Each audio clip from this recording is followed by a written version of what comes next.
Le millionnaire a renvoyé la femme de ménage après l'avoir accusée de vol, mais quelques jours plus tard, il est resté paralysé en voyant sa bague. C'était la même qu'il avait offerte à sa femme disparue il y a 30 ans. Dans la vallée brumeuse, à 2 heures de Paris, se dressait le château des De Villiers, une imposante bâtisse de pierre grise dont les tourelles percèrent le ciel comme des doigts accusateurs. L'automne avait saupoudré le domaine de feuilles mortes qui craquaient sous les pas des rares visiteurs. Semblables à des murmures d'un passé révolu, Maurice de Villiers, maître de ces lieux, se tenait devant la fenêtre de son bureau. À 65 ans, son visage portait les marques d'une douleur qui avait creusé des sillons autour de ses yeux bleu acier. Sa silhouette élancée, toujours vêtue de costumes impeccables, contrastait avec le désordre émotionnel qui l'habitait depuis cette nuit, 30 ans plus tôt, où Thérèse avait disparu. « Maurice, les nouveaux employés sont arrivés. » La voix sèche de Geneviève brisa le silence. Comme un verre qui se brise sur du marbre, plus âgée que Maurice de 5 ans, elle n'avait jamais été belle, mais possédait cette élégance froide des femmes qui compense l'absence de charme par une impeccable tenue. Depuis la disparition de Thérèse, elle régnait sur le domaine avec une autorité que personne n'osait contester. Pas même son frère. « Je n'ai pas demandé de nouveaux employés », répondit Maurice sans se retourner. Le personnel se plaint du surplus de travail depuis le départ de Juliette. J'ai pris l'initiative. Maurice soupira. Les initiatives de Geneviève n'étaient jamais à discuter. Comme tu voudras. Il n'avait plus la force de s'opposer à elle.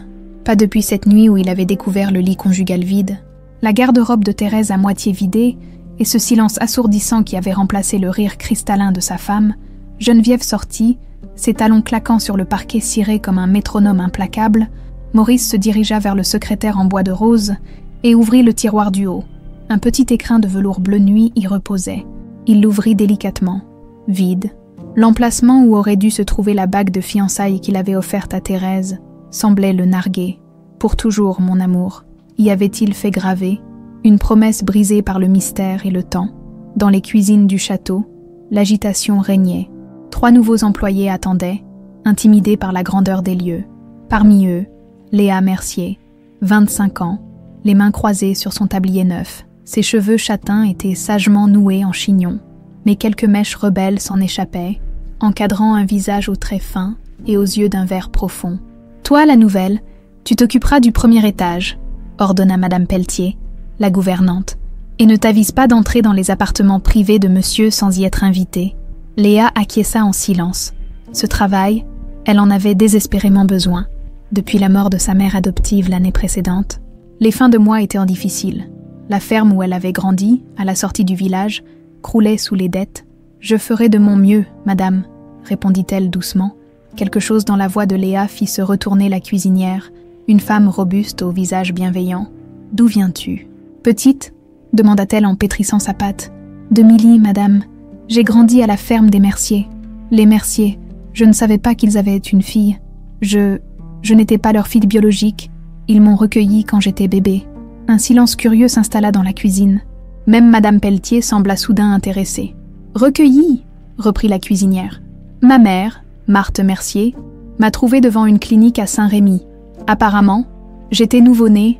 Elle n'a jamais su qui m'avait abandonnée là. » Léa ne savait pas pourquoi elle partageait ses détails personnels avec des inconnus.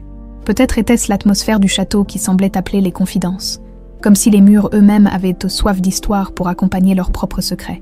L'arrivée de Geneviève interrompit ces confidences. Tous se turent, comme si l'air lui-même se raréfiait en sa présence. « Madame Pelletier, veillez à ce que la nouvelle comprenne bien ses tâches, » dit-elle en détaillant Léa d'un regard glacial. « Mon frère n'aime pas être dérangé, et certaines pièces sont strictement interdites d'accès. » Ses yeux s'attardèrent sur Léa avec une hostilité à peine voilée. « Bien sûr. Mademoiselle de Villiers, » répondit la gouvernante en s'inclinant légèrement. Après le départ de Geneviève, Léa sentit un frisson lui parcourir l'échine. Pourquoi cette femme l'avait-elle regardée ainsi, comme si elle représentait une menace? Les jours passèrent, et Léa s'adapta au rythme du château. Chaque matin, elle se levait avant l'aube pour prendre le premier bus qui la conduisait du village au domaine. Ses journées se déroulaient entre époussetage des bibelots précieux, polissage des boiseries anciennes, et changement des draps de lin dans les chambres d'hôtes. Elle croisait rarement Maurice de Villiers, qui vivait reclus dans son aile privée. Pourtant, un matin, alors qu'elle nettoyait les vitres du couloir menant à la bibliothèque, elle le vit sortir de son bureau. Il s'arrêta, surpris par sa présence. « Bonjour, monsieur », murmura Léa en baissant les yeux. Maurice la dévisagea un instant, comme frappé par une impression étrange. « Vous êtes nouvelle », constata-t-il d'une voix basse et légèrement rauque. « Oui, monsieur. Je m'appelle Léa Mercier. » Un silence s'installa entre eux, bizarrement chargé. Maurice semblait perdu dans ses pensées, les yeux fixés sur le visage de la jeune femme. « Vous me rappelez quelqu'un ?» dit-il finalement. Avant que Léa puisse répondre, Geneviève apparut au bout du couloir. « Maurice, l'avocat t'attend dans le petit salon », annonça-t-elle, avant de lancer un regard noir à Léa. « Et vous, n'avez-vous pas d'autres tâches à accomplir ailleurs ?» Léa s'éclipsa rapidement, mais elle sentit le regard de Maurice la suivre jusqu'à ce qu'elle disparaisse à l'angle du couloir. Ce soir-là, en rentrant dans sa modeste chambre sous les combles de la ferme des Merciers, Léa sortit de sous son matelas une petite boîte en fer. À l'intérieur, enveloppée dans un mouchoir brodé, se trouvait un anneau d'or simple orné d'une petite inscription presque effacée par le temps. Sa mère adoptive lui avait remis ce bijou sur son lit de mort. « C'était autour de ton poignet, attaché à un ruban, quand je t'ai trouvé », avait murmuré Marthe. « C'est peut-être la seule chose qui te relie à tes vrais parents. » Léa caressa l'anneau du bout des doigts. Qui étaient ses parents? Pourquoi l'avait-il abandonné? Et pourquoi Maurice de Villiers l'avait-il regardé ainsi? Comme s'il avait vu un fantôme. Dehors, la pluie commençait à tambouriner contre les carreaux, et le vent sifflait entre les tuiles mal jointes du toit de la vieille ferme. Léa rangea précieusement l'anneau et se glissa sous ses couvertures, ignorant encore que le destin avait commencé à tisser sa toile. Reliant inexorablement son humble existence aux sombres secrets des de Villiers, un mois s'était écoulé depuis l'arrivée de Léa au château des de Villiers. Octobre cédait sa place à novembre, apportant avec lui des brouillards épais qui enveloppèrent le domaine comme un linceul. La jeune femme avait pris ses marques, appréciant le calme des matinées où elle pouvait travailler seule avant que la maisonnée ne s'éveille complètement. Ce matin-là, Léa s'affairait dans le grand salon, époussetant minutieusement les cadres dorés des portraits de famille. Son regard s'attarda sur celui de Maurice, beaucoup plus jeune, aux côtés d'une femme d'une beauté saisissante, grande, élancée, avec des yeux verts pétillants et un sourire radieux, Thérèse de Villiers, dont le nom n'était jamais prononcé à haute voix dans la demeure. Elle était magnifique, n'est-ce pas? La voix de Maurice fit sursauter Léa qui faillit faire tomber son plumeau. « Pardonnez-moi, monsieur, je ne vous avais pas entendu entrer », balbutia-t-elle en baissant les yeux. « Ne vous excusez pas, c'est normal d'être curieuse. » Il s'approcha du portrait, effleurant du bout des doigts le cadre. C'était ma femme, Thérèse. Léa ne savait que répondre. Les rumeurs circulaient parmi le personnel. L'épouse enfuie avec un amant, l'épouse assassinée par Maurice dans un accès de jalousie, l'épouse qui s'était suicidée de désespoir. Elle a disparu il y a 30 ans, poursuivit Maurice, comme s'il parlait plus à lui-même qu'à Léa, sans laisser de traces, comme si elle s'était évaporée. Ses yeux s'assombrirent, et Léa y perçut une douleur si profonde qu'elle en eut le souffle coupé. « Je suis désolée », murmura-t-elle. Maurice la regarda alors, vraiment, et son expression changea subtilement. « Vous avez ces yeux, dit-il doucement, la même teinte de verre, c'est troublant. » Avant que Léa puisse réagir, Geneviève apparut à l'entrée du salon, son habituel air réprobateur plaqué sur le visage. « Maurice, le notaire est au téléphone. C'est au sujet de la succession des terres du Nord. » Elle darda un regard glacial sur Léa. « Quant à vous, Madame Pelletier vous cherche depuis une demi-heure. » Léa s'inclina légèrement et quitta la pièce. Sentant le regard de Geneviève lui brûler le dos, en refermant la porte, elle entendit la voix tranchante de la sœur aînée. « Cette fille te trouble, n'est-ce pas? Je l'ai remarqué, tu devrais être plus prudent. » 3 jours plus tard, le château fut plongé dans un tumulte sans précédent. Le précieux anneau de diamant de la famille de Villiers, une pièce historique transmise de génération en génération, avait disparu du coffre-fort de Maurice. « C'est impossible », tonnait ce dernier dans son bureau. « Personne n'a accès à ce coffre à part moi. » Geneviève, les lèvres pincées, faisait les 100 pas devant la cheminée. « Quelqu'un a forcément la combinaison. Tu as dû la noter quelque part. Et une personne mal intentionnée l'a trouvée. » Maurice secouait la tête, incrédule. La bague de la dynastie de Villiers, sertie d'un diamant bleu exceptionnel, valait une fortune. Mais sa valeur sentimentale était inestimable. « Qui a nettoyé ton bureau ces derniers temps ?» demanda Geneviève, ses yeux se rétrécissant dangereusement. « Je ne sais pas. Le personnel de ménage, je suppose. La nouvelle. Cette Léa, elle s'occupe de ton étage. » Maurice fronça les sourcils. « Tu ne penses quand même pas? J'ai toujours eu un pressentiment à son sujet. » coupa Geneviève. « Elle pose trop de questions. s'attarde devant les portraits de famille, et j'ai surpris plus d'une fois son regard sur toi, comme si elle cherchait quelque chose. C'est ridicule, cette jeune femme semble honnête. Comme tu es naïf, mon pauvre frère. Geneviève soupira théâtralement. Tu as toujours été trop confiant. Rappelle-toi où cela t'a mené avec Thérèse. Le visage de Maurice se ferma instantanément, et Geneviève sut qu'elle avait touché un point sensible. C'était cruel, mais nécessaire. Elle ne pouvait pas laisser cette fille, cette Léa, s'immiscer dans leur vie. Très bien, abdiqua Maurice. Que proposes-tu? Une fouille? De ses affaires? De sa chambre à la ferme si nécessaire? Je ne peux pas autoriser ça sans preuve, Geneviève. Ce serait abusif. Alors convoque-la, confronte-la, observe ses réactions. Maurice hésita, puis acquiesça lentement. D'accord, mais je veux lui parler seul à seul. Hors de question, s'opposa fermement Geneviève. Je serai présente comme témoin. Léa fut convoquée dans le bureau de Maurice en fin d'après-midi. Son cœur battait la chamade tandis qu'elle gravissait l'escalier principal. Qu'avait-elle fait de mal? Madame Pelletier n'avait pas voulu lui en dire plus, se contentant de lui ordonner de se présenter immédiatement chez monsieur. En entrant dans le bureau, elle fut surprise de trouver non seulement Maurice et Geneviève, mais aussi le chef de la sécurité du domaine, un homme massif au regard sans expression. « Mademoiselle Mercier », commença Maurice, visiblement mal à l'aise. « Un objet de grande valeur a disparu de mon coffre-fort, une bague familiale, sertie d'un diamant bleu. » Léa sentit son sang se glacer dans ses veines. « Je ne comprends pas, monsieur. Vous êtes la seule à avoir accès régulièrement à cette pièce, » intervint Geneviève, sa voix aussi tranchante qu'une lame. « Et nous savons que vous avez des problèmes financiers. La ferme des Merciers croule sous les dettes, n'est-ce pas ?» Léa pâlit. Comment pouvait-il savoir cela? « Je n'ai jamais touché à ce coffre, » protesta-t-elle. « Je ne connais même pas son existence. Il est dissimulé derrière le tableau de chasse, au-dessus de la cheminée, » précisa Maurice. « Le code était noté dans mon agenda personnel, que je n'ai jamais ouvert, » s'exclama Léa, sentant la panique monter en elle. « Monsieur, je vous assure que je n'ai rien fait de mal. » Geneviève s'approcha d'elle, un sourire froid aux lèvres. « Dans ce cas, vous ne verrez pas d'inconvénient à ce que nous fouillions vos affaires. »« Mes affaires, votre sac pour commencer, » ordonna Geneviève en désignant le petit sac en toile que Léa portait à l'épaule. « Donnez-le-moi. » Les mains tremblantes, Léa tendit son sac à Geneviève, qui en vida sans ménagement le contenu sur le bureau de Maurice.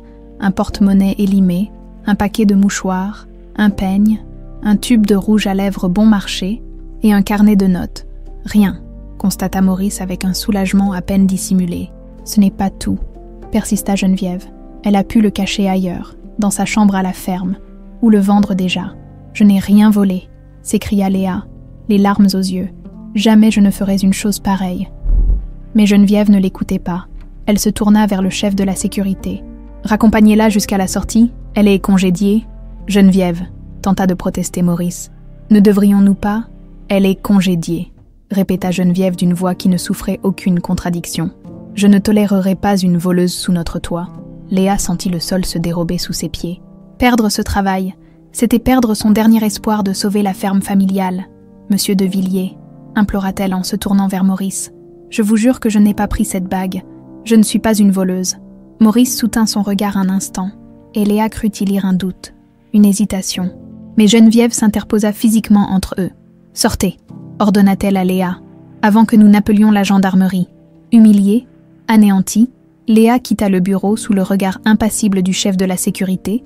Dans le couloir, les autres employés s'écartèrent sur son passage, déjà au courant de l'accusation qui pesait sur elle.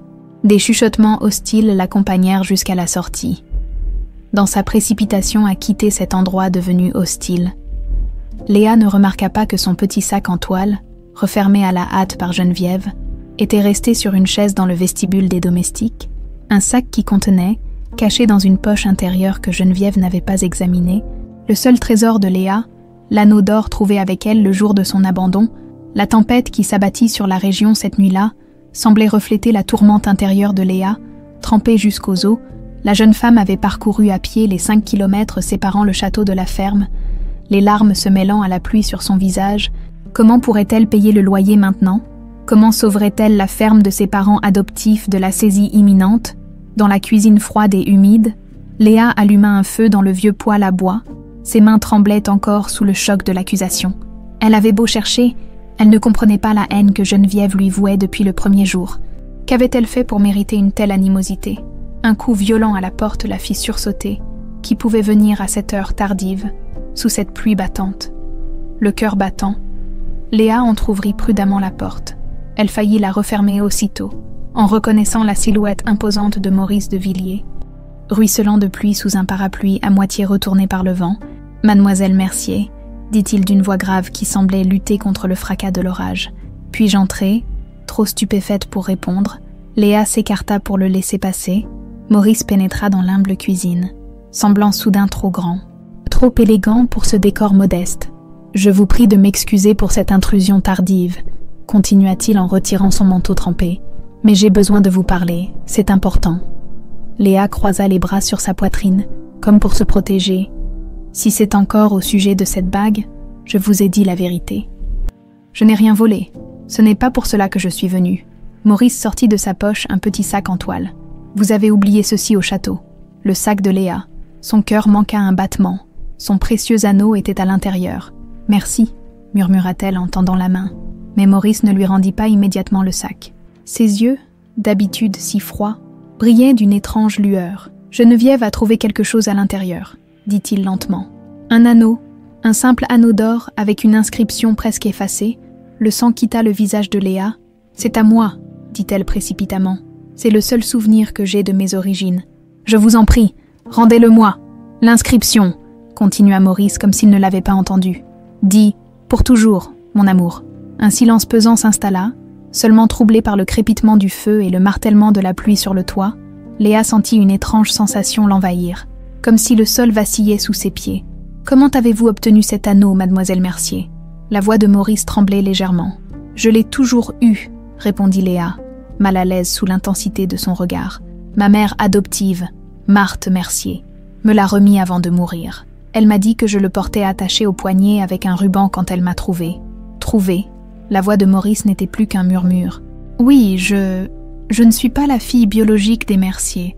Marthe m'a trouvée abandonnée devant une clinique de Saint-Rémy. J'étais nouveau-né. » Maurice s'assit lourdement sur une chaise de la cuisine, comme si ses jambes ne pouvaient plus le porter. « Saint-Rémy », répéta-t-il. « Quand ?» Le 15 mai 1994, Maurice ferma les yeux. Et Léa fut frappée par l'expression de douleur qui traversa son visage. « Cet anneau, » dit-il finalement en rouvrant les yeux, « est celui que j'ai offert à ma femme le jour de notre mariage. Il a disparu avec elle, il y a 30 ans. » Il sortit l'anneau du sac et le lui montra. « Regardez à l'intérieur. Sous une certaine lumière, les mots sont presque effacés, mais on peut encore lire. Pour toujours, mon amour. » Léa prit l'anneau d'une main tremblante et l'examina sous la lampe à pétrole de la cuisine. En effet, les mots étaient là, gravés dans l'or, usés par le temps mais encore visibles. « Je ne comprends pas, » balbutia-t-elle. « Comment est-ce possible? C'est ce que j'aimerais découvrir. » Maurice la fixait intensément. « Mademoiselle Mercier, je dois savoir comment cet anneau est arrivé jusqu'à vous. C'est peut-être la seule piste que j'ai pour comprendre ce qui est arrivé à ma femme. » À cet instant, Léa vit au-delà du riche propriétaire, au-delà de l'homme froid et distant qu'elle avait côtoyé au château. Elle vit un homme brisé par la douleur, hanté par un mystère qui avait consumé la moitié de sa vie. « Je vous dirai tout ce que je sais, » promit-elle. Mais ce n'est pas grand-chose. Durant l'heure qui suivit, Léa raconta à Maurice les rares informations que Marthe lui avait confiées. Comment elle l'avait trouvée abandonnée devant la petite clinique privée La Miséricorde, un établissement isolé dans la campagne près de Saint-Rémy. Comment, n'ayant pas d'enfant et ayant perdu tout espoir d'en avoir, elle et son mari avaient décidé de garder ce bébé inattendu sans passer par les autorités. Comment ils l'avaient élevée comme leur propre fille, avec amour et simplicité. « La clinique existe-t-elle toujours ?» demanda Maurice. « Je ne crois pas. Marthe m'a dit qu'elle avait fermé il y a des années. C'était un établissement privé, très discret. On y soignait des personnes qui voulaient rester anonymes. » Maurice se leva et fit quelques pas dans la cuisine étroite. « Je dois savoir, » murmura-t-il. « Je dois comprendre. » « Monsieur de Villiers, » intervint doucement Léa, « pensez-vous que cet anneau puisse signifier que je suis liée d'une façon ou d'une autre à votre femme disparue ?» Maurice s'arrêta net et la regarda longuement. « Je ne sais pas, mais les coïncidences sont troublantes. Votre âge correspond à peu près à la période où Thérèse a disparu. Et puis, il y a vos yeux, mes yeux. Ils sont exactement comme les siens, cette teinte particulière de vert. Je l'ai remarqué dès notre première rencontre. Il s'approcha de Léa et, dans un geste qui la surprit, effleura sa joue du bout des doigts. « Il y a quelque chose en vous qui me rappelle tellement Thérèse, comme un écho à travers le temps. » Léa frissonna sous ce contact inattendu. Une étrange chaleur se répandit en elle, mêlée de confusion et d'appréhension. « Je vais engager un détective privé, » décida soudain Maurice. « Quelqu'un de discret mais efficace. Nous devons découvrir ce qui est arrivé à Thérèse et quel lien vous avez avec cette histoire. » « Mais votre sœur, » commença Léa. « Geneviève ne sera pas informée pour l'instant, » trancha Maurice. Sa réaction à la vue de l'anneau était étrange, presque comme si elle avait vu un fantôme. « Je préfère mener cette enquête seule. » Il remit son manteau encore humide et se dirigea vers la porte. Puis s'arrêta et se retourna vers Léa. « En attendant, j'aimerais que vous reveniez travailler au château. Après l'accusation de vol, votre sœur ne le permettra jamais. La bague a été retrouvée, » annonça Maurice. Dans la doublure d'un vieux fauteuil que l'on venait de faire restaurer, Geneviève n'aura pas d'autre choix que d'accepter votre retour. Léa hésita. Retourner dans cette maison où elle avait été humiliée, affronter à nouveau le regard méprisant de Geneviève. « Je ne peux pas vous forcer », dit doucement Maurice en voyant son hésitation.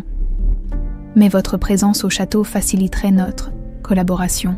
Et puis, vous avez besoin de ce travail, n'est-ce pas ?» C'était vrai.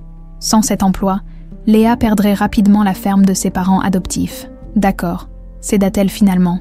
Je reviendrai. » Maurice hocha la tête, satisfait. « Bien, je vous attends demain matin. » Il marqua une pause, puis ajouta « Et mademoiselle Mercier, gardez précieusement cet anneau. Il pourrait être la clé de tout ce mystère. » Après le départ de Maurice, Léa resta longtemps immobile dans la cuisine, l'anneau serré dans sa paume, toute sa vie. Elle s'était demandé qui étaient ses parents biologiques, pourquoi ils l'avaient abandonnée, et maintenant, cet étrange concours de circonstances la liait à l'une des familles les plus riches de la région et à une femme disparue depuis 30 ans. Au dehors, l'orage s'éloignait, laissant place à une pluie fine et régulière. Léa s'approcha de la fenêtre et contempla la nuit noire. Pour la première fois depuis des années, elle sentait qu'elle s'approchait peut-être de la vérité sur ses origines, mais cette vérité serait-elle aussi sombre que la nuit qui enveloppait la campagne endormie ? Le retour de Léa au château des De Villiers fut aussi difficile qu'elle l'avait imaginé. Les regards en coin du personnel, les chuchotements qui cessaient à son approche, l'hostilité à peine voilée de Madame Pelletier, tout cela, elle pouvait l'endurer. Mais le mépris glacial de Geneviève, qui l'avait accueillie avec un sourire aussi faux que venimeux, était presque insupportable. « Je suppose que nous devons nous réjouir que la vérité ait éclaté », avait dit la sœur de Maurice devant tout le personnel rassemblé. « Notre précieuse bague a été retrouvée dans la doublure d'un fauteuil, un accident malheureux qui vous a injustement mis en cause. Mademoiselle Mercier, pas d'excuses, bien sûr, juste cette reconnaissance à peine formulée de son innocence, qui sonnait davantage comme une déception que comme un soulagement. Le seul réconfort de Léa était de savoir que quelque part, dans les murs de ce château, Maurice de Villiers cherchait des réponses qui pourraient éclairer son propre passé. Dans son bureau, Maurice recevait Victor Delcourt, un ancien inspecteur de police reconverti en détective privé, la cinquantaine austère, le regard vif et pénétrant. Delcourt avait la réputation d'être à la fois discret et tenace, deux qualités essentielles pour la mission que Maurice voulait lui confier. « Je vous remercie d'être venu si rapidement », commença Maurice en lui désignant un fauteuil. « Votre appel semblait urgent », répondit simplement Delcourt, « et je dois admettre que votre cas m'intrigue. Une disparition vieille de 30 ans que vous souhaitez élucider maintenant. Pourquoi ce regain d'intérêt ? Si je puis me permettre », Maurice sortit d'un tiroir une petite boîte et en tira l'anneau de mariage de Thérèse. « Ceci, dit-il en tendant le bijou au détective, l'alliance que j'avais offerte à ma femme, disparue avec elle il y a 30 ans, vient de réapparaître au poignet d'une jeune femme qui pourrait avoir un lien avec cette histoire. » Delcourt examina l'anneau avec attention, passant un doigt sur l'inscription à moitié effacée. « Intéressant, murmura-t-il. Et cette jeune femme, qui est-elle ? Elle s'appelle Léa Mercier. Elle travaille ici comme femme de ménage depuis quelques semaines. Elle a été élevée par une famille de fermiers qui l'aurait trouvée, bébé, abandonnée devant une clinique privée à Saint-Rémy, la clinique La Miséricorde. » Le détective hocha lentement la tête, notant ces informations dans un petit carnet. « La Miséricorde, ce nom me dit quelque chose. » Il fronça les sourcils. « Il me semble que cet établissement a fait l'objet d'une enquête il y a une vingtaine d'années. Des pratiques douteuses, si ma mémoire est bonne. » Maurice se pencha en avant, soudain plus alerte. « Quel genre de pratique » Des internements forcés, peut-être, ou des adoptions illégales. Je vais devoir vérifier cela dans les archives. Delcourt referma son carnet. Vous m'autorisez à mener l'enquête comme je l'entends.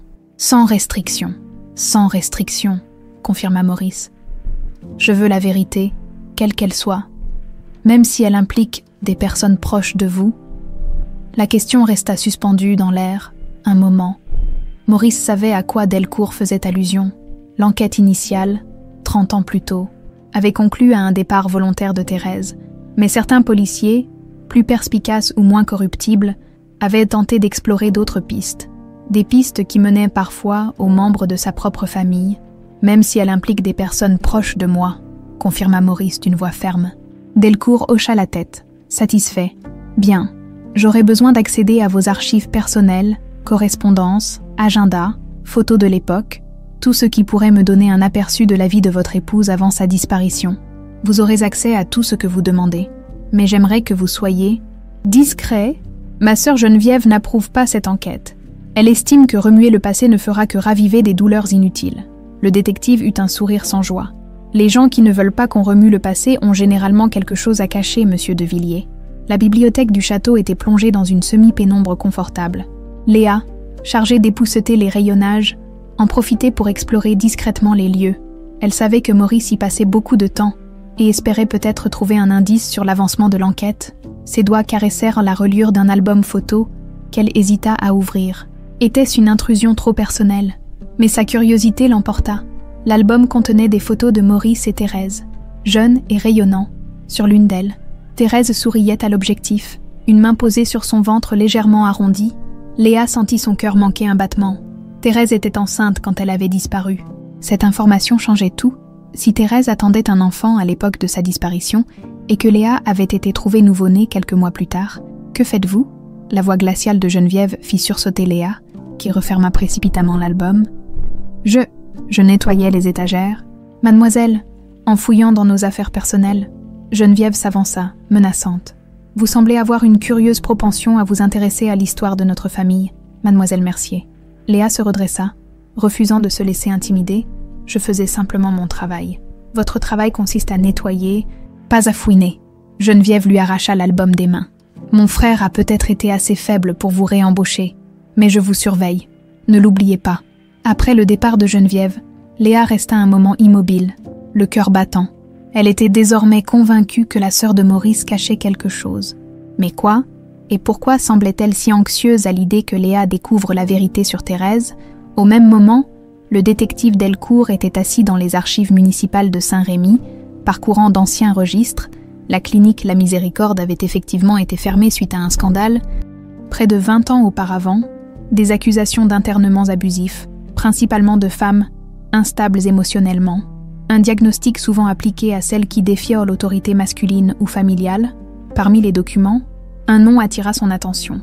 Dr Philippe Blanc, directeur de la clinique à l'époque, le même homme qui, selon certaines rumeurs, aurait quitté précipitamment la France pour la Suisse après la fermeture de la clinique, un mouvement qui ressemblait à une fuite plutôt qu'à une retraite paisible.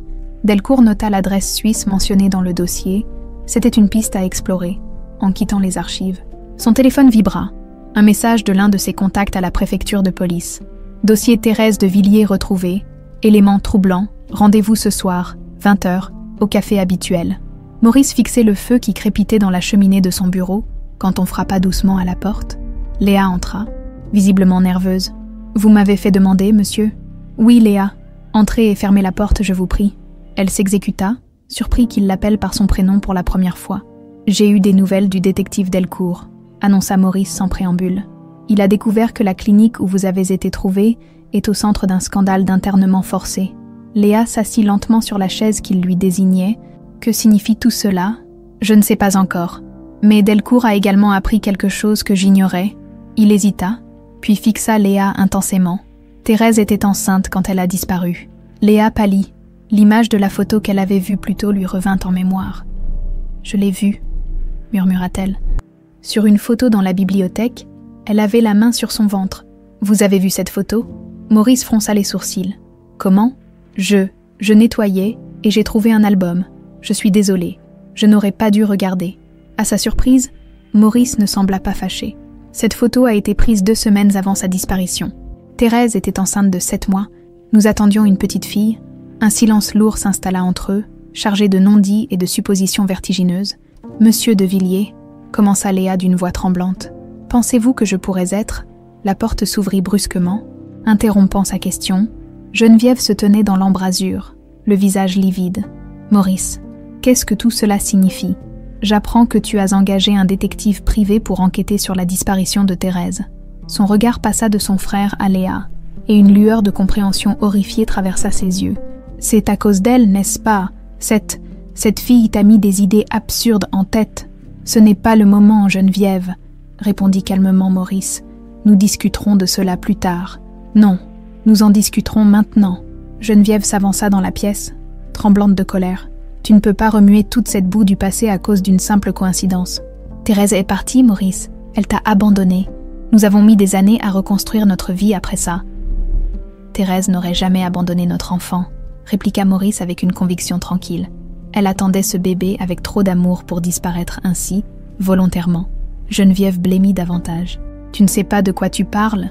Tu idéalises cette femme depuis 30 ans, alors qu'elle t'a trahi. C'est ce que tu as toujours voulu me faire croire. N'est-ce pas, Geneviève ?» Le ton de Maurice était si calme, si détaché, que Geneviève recula d'un pas, comme frappée. « Sors d'ici !» ordonna-t-elle à Léa. « Cette conversation ne vous concerne pas. » « Au contraire, » intervint Maurice. « Elle concerne peut-être Léa plus que quiconque. » À cet instant, le téléphone de Maurice sonna, il décrocha, écouta un moment, puis son visage s'assombrit. « J'arrive immédiatement, » dit-il avant de raccrocher. Il se tourna vers Léa et Geneviève. « Le détective Delcourt a eu un accident. Il est à l'hôpital dans un état critique. » Dans les yeux de Geneviève passa une expression que Léa ne put déchiffrer. De la peur, de la satisfaction, ou quelque chose de plus troublant encore. L'hôpital départemental était plongé dans le silence feutré des établissements médicaux nocturnes. Maurice, le visage grave, marchait d'un pas rapide dans le couloir aseptisé, suivi de près par Léa, qui avait insisté pour l'accompagner. Geneviève, quant à elle, avait prétexté une migraine subite pour rester au château. « Monsieur de Villiers », une infirmière les intercepta. « Vous êtes la personne à contacter pour Monsieur Delcourt. » « C'est exact. Comment va-t-il ? Son état est stable, mais préoccupant, traumatisme crânien et fractures multiples. La police souhaite vous parler. » Un officier de gendarmerie s'approcha, carnet à la main, la trentaine, l'air sérieux et méthodique. « Lieutenant Mercier, » se présenta-t-il. « C'est vous qui employez Monsieur Delcourt. » Maurice acquiesça. « Que s'est-il passé exactement ? » Ses freins ont lâché dans la descente de Saint-Michel. Sa voiture a percuté un arbre à plus de 80 km/h. Le lieutenant consulta ses notes. Le garagiste qui a examiné le véhicule parle d'un sabotage. Les conduites de frein ont été partiellement sectionnées. Léa sentit un frisson glacé lui parcourir l'échine. Ce n'était pas un accident, juste avant de perdre conscience. Poursuivit le lieutenant. Monsieur Delcourt a mentionné une serviette. Nous l'avons retrouvée dans sa voiture. Il montra un sac en plastique contenant une serviette en cuir abîmée. Il a insisté pour qu'elle vous soit remise en main propre. Maurice prit la serviette avec précaution. « Puis-je voir Monsieur Delcourt ?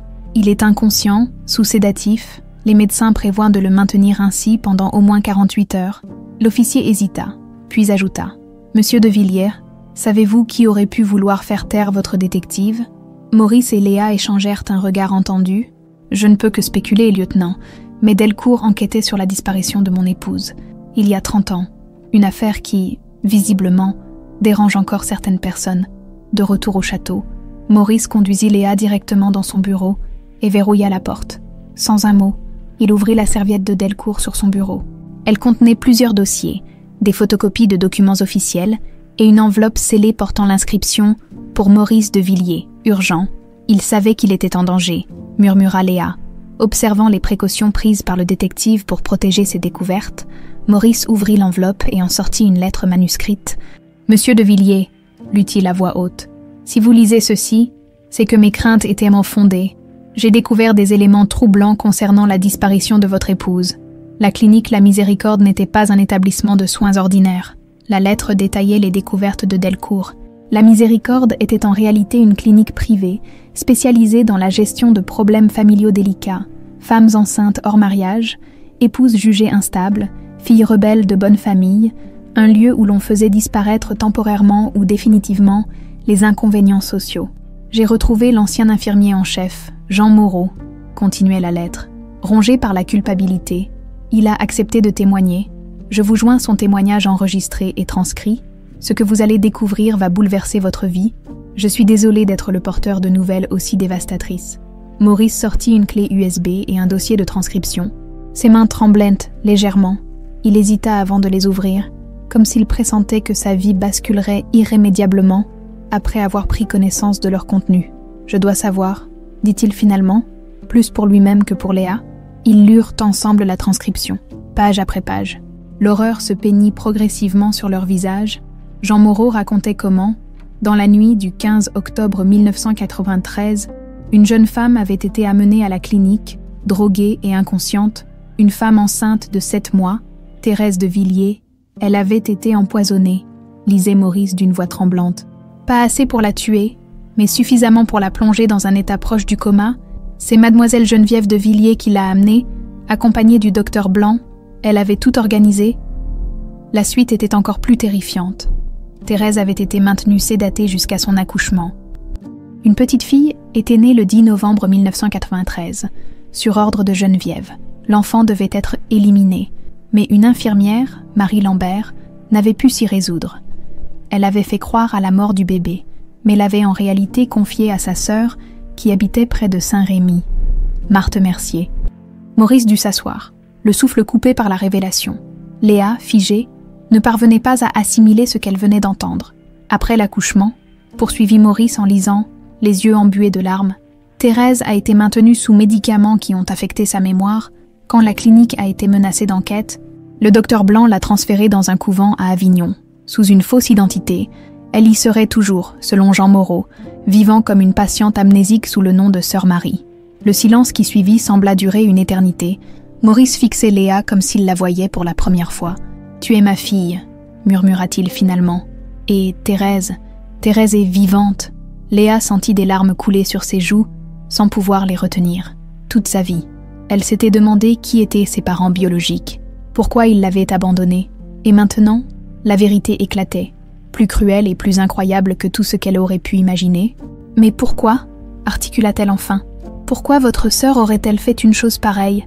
Maurice ouvrit un autre dossier, contenant des photocopies de documents bancaires. « Pour l'argent, semble-t-il. Regarde ça. » Il lui montra un testament daté de 1992. Mon père avait modifié son testament 1 an avant sa mort. Il léguait la moitié de sa fortune à mon premier enfant, contournant ainsi Geneviève dans l'ordre de succession. Ma sœur l'a découvert et a éliminé l'obstacle. Il se leva brusquement, le visage durci par une colère froide. Elle a détruit 3 vies par cupidité. Elle m'a fait croire que Thérèse m'avait abandonnée. Elle a tenté de faire tuer mon enfant, toi, et elle a enfermé ma femme pendant 30 ans. Qu'allons-nous faire ? Demanda Léa, dépassée par l'ampleur de ses révélations. D'abord, confirmer tout cela. Maurice sortit son téléphone. Un test ADN prouvera que tu es bien ma fille. Ensuite, nous irons à Avignon chercher Thérèse. Il s'interrompit. Une nouvelle inquiétude assombrissant son visage. Mais d'abord, nous devons neutraliser Geneviève. Si elle a tenté de faire taire Delcourt, elle n'hésitera pas à éliminer d'autres menaces. Comme pour confirmer ses craintes, un bruit de pas précipité résonna dans le couloir, suivi du cliquetis d'une clé dans la serrure. La porte s'ouvrit brusquement sur Geneviève, le visage déformé par la rage. « Je savais que je ne pouvais pas te faire confiance », cracha-t-elle en voyant les documents étalés sur le bureau. « Tu n'as jamais su rester à ta place, Maurice. Toujours à remuer le passé. C'est fini, Geneviève », répondit calmement Maurice en se plaçant instinctivement devant Léa. « Nous savons tout. Vous ne savez rien du tout. » Sa voix montait dangereusement dans les aigus. « Cette fille t'a manipulée avec ses grands yeux innocents, comme Thérèse avant elle. Elles t'ont toujours détourné de ta famille, de tes véritables obligations. » Maurice secouait lentement la tête, avec une tristesse mêlée de dégoût. « Ma véritable obligation était envers ma femme et mon enfant. C'est toi qui m'en as privé, par jalousie et avidité. » Le regard de Geneviève vacilla un instant entre la peur et la fureur, puis se fixa sur Léa avec une haine brûlante. « Tu n'aurais jamais dû revenir, » siffla-t-elle. « J'aurais dû m'assurer qu'il te tuât vraiment cette nuit-là. » Sa main plongea dans la poche de sa veste et en ressortit un petit pistolet qu'elle pointa vers Léa. Maurice s'élança pour s'interposer, mais un coup de feu déchira le silence du château, Le temps sembla se figer. Maurice chancela, une tache rouge s'élargissant sur sa chemise. Il s'effondra lourdement, tandis que Léa criait, se précipitant à ses côtés. « Maurice, non !» Geneviève, figée de stupeur devant ce qu'elle venait de faire, abaissa lentement l'arme. Dans le couloir, des pas précipités se faisaient entendre. Alertée par la détonation, « Il fallait que ça finisse ainsi », murmura Geneviève. Étrangement calme maintenant. Il n'aurait jamais compris. Il n'aurait jamais accepté la vérité. Léa pressa ses mains sur la blessure de Maurice, tentant désespérément d'arrêter l'hémorragie. « Quelle vérité !» cria-t-elle, les larmes brouillant sa vision. « Que vous êtes un monstre !» Un sourire douloureux déforma le visage de Geneviève. « La vérité est que je l'ai toujours aimé. Plus qu'une sœur ne devrait aimer son frère. Mais il n'avait Dieu que pour elle, pour Thérèse. » La porte s'ouvrit avec fracas sur le personnel du château. Horrifié par la scène, quelqu'un hurlait d'appeler une ambulance. Dans ce chaos, Léa tenait fermement la main de Maurice, dont les yeux restaient fixés sur elle. « Ma fille !» murmura-t-il, avant de perdre conscience. « Trouve ta mère. » Les couloirs de l'hôpital semblaient interminables à Léa, qui y attendait depuis maintenant 5 heures, blottie sur une chaise inconfortable de la salle d'attente. Elle gardait les yeux fixés sur les portes battantes derrière lesquelles Maurice luttait pour sa vie. Le diagnostic était tombé comme un coup près. La balle avait frôlé le cœur, causant une hémorragie importante. L'opération serait longue et délicate. Geneviève avait été arrêtée sans résistance. Comme vidée de toute énergie après son geste, son dernier regard vers Léa avait été étrangement dépourvu de haine. Juste une immense lassitude, comme si un combat vieux de 30 ans prenait enfin fin. « Mademoiselle Mercier !» Léa sursauta. Un médecin en blouse bleue se tenait devant elle, l'air fatigué mais serein. « C'est moi !» répondit-elle en se levant précipitamment. « Comment va-t-il ?»« L'opération s'est bien passée, Monsieur de Villiers est un battant. » Le médecin esquissa un sourire rassurant. « Il est en salle de réveil. La balle a été extraite et aucun organe vital n'a été touché de façon irrémédiable. Il aura besoin de repos, mais les jours à venir seront déterminants. » Léa sentit un immense soulagement la submerger. « Puis-je le voir ?» Brièvement, il est encore sous l'effet de l'anesthésie. Mais il a demandé à vous parler dès qu'il a repris conscience, ce qui est plutôt inhabituel après une telle intervention. Léa suivit le médecin à travers un dédale de couloirs jusqu'à une chambre individuelle. Maurice y était allongé, le teint cireux, relié à plusieurs machines qui émettaient des bips réguliers. Il semblait avoir vieilli de 10 ans, en quelques heures. En l'apercevant, il tenta de sourire. « Léa » murmura-t-il d'une voix rauque. Elle s'approcha et prit délicatement sa main. « Ne parlez pas, vous devez vous reposer. Pas le temps. » Il serra faiblement ses doigts. « Thérèse, tu dois la retrouver. Nous le ferons ensemble. Quand vous irez mieux, » le rassura-t-elle. Maurice secoua légèrement la tête. Geneviève pourrait avoir des complices, la faire déplacer, ou pire, Léa n'avait pas pensé à cette possibilité. Si Geneviève avait orchestré toute cette tragédie avec l'aide du docteur Blanc, d'autres personnes pourraient être impliquées. Des personnes qui pourraient vouloir faire taire Thérèse définitivement maintenant que le secret était menacé. « D'accord, » dit-elle enfin. « Je vais y aller. Le couvent Saint-Joseph à Avignon. C'est ça. » Maurice acquiesça faiblement. Dans la serviette de Delcourt, une lettre pour la mère supérieure et les résultats du test ADN préliminaire. « Un test ADN ?» s'étonna Léa. « Mais quand ? Le jour où j'ai trouvé ton anneau, j'ai fait prélever un échantillon de ton ADN sur ta brosse à cheveux dans les vestiaires du personnel. » Il eut un sourire d'excuse. « J'ai toujours su, au fond, qui tu étais, tes yeux, exactement les mêmes que les siens. » Léa sentit des larmes monter. Cet homme qu'elle connaissait à peine était son père biologique. Et il avait risqué sa vie pour la protéger. « Je vais la ramener, » promit-elle en serrant sa main. « Reposez-vous. » Quelques heures plus tard, Léa montait dans un train pour Avignon, la serviette de Delcourt fermement serrée contre elle. À l'intérieur se trouvait l'épreuve qui allait potentiellement bouleverser sa vie et celle de cette femme qui, pendant 30 ans, avait vécu coupée du monde, privée de sa mémoire et de sa famille. Pendant le voyage, Léa parcourut à nouveau les documents rassemblés par le détective. Le plus troublant était le test ADN, une comparaison entre son propre ADN, prélevé à son insu, et celui de Maurice, confirmant avec une probabilité de 99 998% qu'elle était bien sa fille biologique. Elle examina aussi la photo de Thérèse enceinte que Delcourt avait agrandie. La ressemblance entre elles était frappante. Les mêmes yeux verts, la même courbe du sourire, la même ligne de mâchoire. Comment avait-elle pu ne pas le remarquer plus tôt ? Le train filait à travers la campagne provençale. Mais Léa ne voyait rien du paysage. Son esprit était entièrement tourné vers cette rencontre imminente. Comment aborder une mère qui ne se souvenait peut-être même pas avoir eu un enfant? Comment lui annoncer qu'elle avait perdu 30 ans de sa vie à cause de la jalousie maladive de sa belle-sœur? À Avignon, elle prit un taxi jusqu'au couvent Saint-Joseph, une bâtisse austère de pierre ocre nichée dans les collines à l'extérieur de la ville. Le lieu respirait la paix et le recueillement, contrastant violemment avec le tourbillon émotionnel qui l'habitait. Une sœur âgée l'accueillit à l'entrée avec un sourire bienveillant. « Puis-je vous aider, mon enfant? Je souhaiterais voir la mère supérieure. S'il vous plaît, c'est très important. » Conduite dans un petit bureau austère, Léa dut attendre quelques minutes avant qu'une femme d'une 60aine d'années, à l'allure digne et au regard perçant, ne fasse son entrée. « Je suis mère Agnès. On m'a dit que vous aviez une affaire urgente à me soumettre. » Léa lui tendit la lettre de Delcourt et attendit en silence que la religieuse en prenne connaissance. Le visage de mère Agnès passa progressivement de la curiosité à la stupéfaction, puis à une profonde tristesse. « Mon Dieu » murmura-t-elle finalement. « Est-ce vraiment possible? Tout est vrai » confirma Léa. « Les documents médicaux, les témoignages, le test ADN. Je suis la fille de Thérèse de Villiers. » Mère Agnès se signa lentement. « Nous l'appelons Sœur Marie depuis 25 ans. Elle nous a été confiée par le docteur Blanc comme une patiente spéciale souffrant d'amnésie suite à un traumatisme. Il nous a assuré qu'elle n'avait plus de famille. Peut-elle se souvenir? Son état a toujours été stable mais figé. Elle a des compétences, des talents. Elle joue merveilleusement du piano et a un don avec les enfants. Mais son passé reste un mystère pour elle. » Mère Agnès hésita. « Certains jours. Pourtant, elle semble chercher quelque chose ou quelqu'un. Je dois la voir, » insista Léa.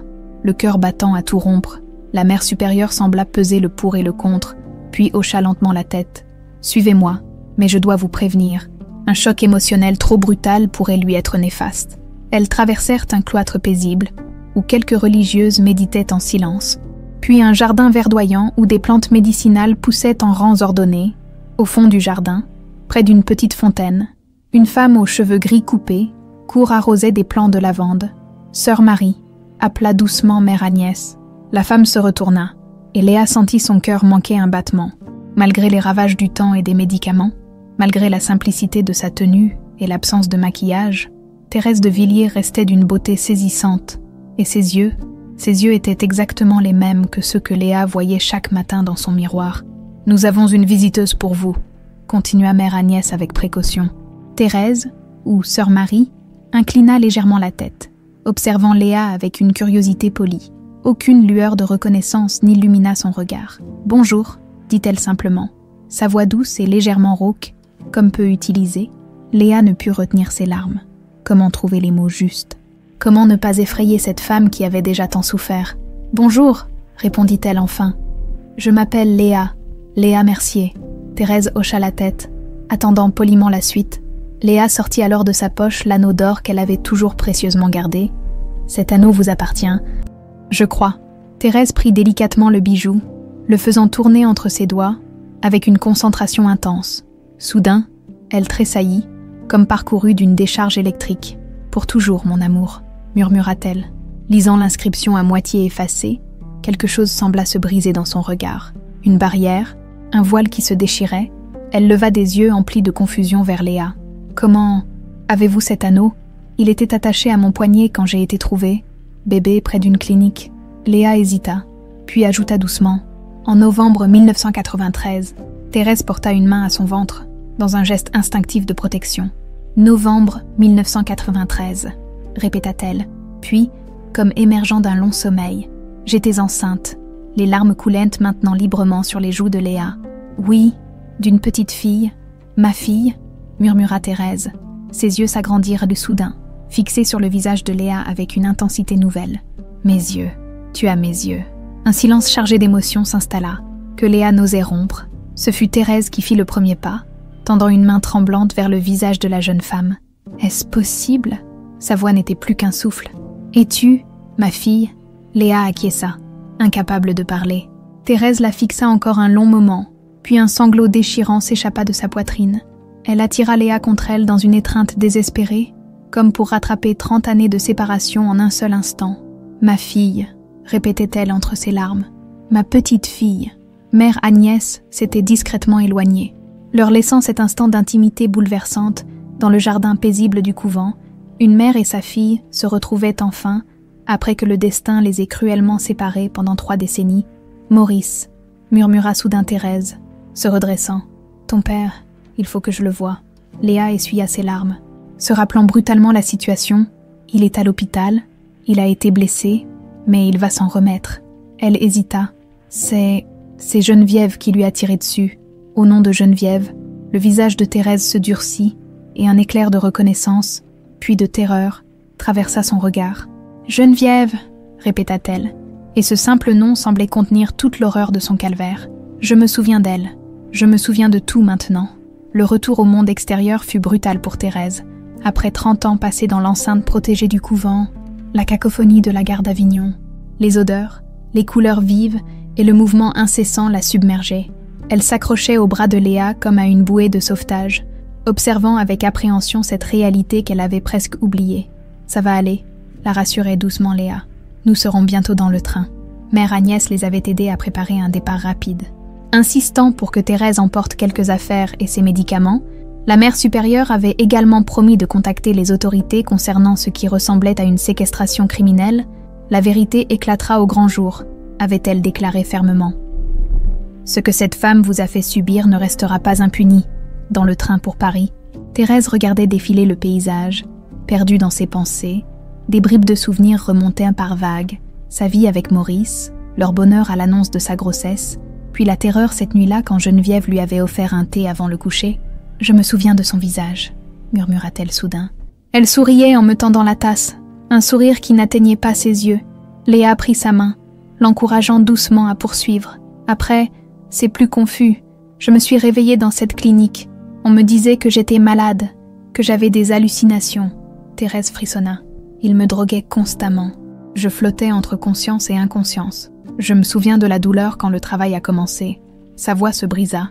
Léa resserra son étreinte, respectant ce moment difficile. J'ai entendu un cri, ton cri, puis on t'a emmené. J'ai supplié qu'on me laisse te tenir. Juste une fois. Des larmes silencieuses coulaient sur les joues creusées de Thérèse.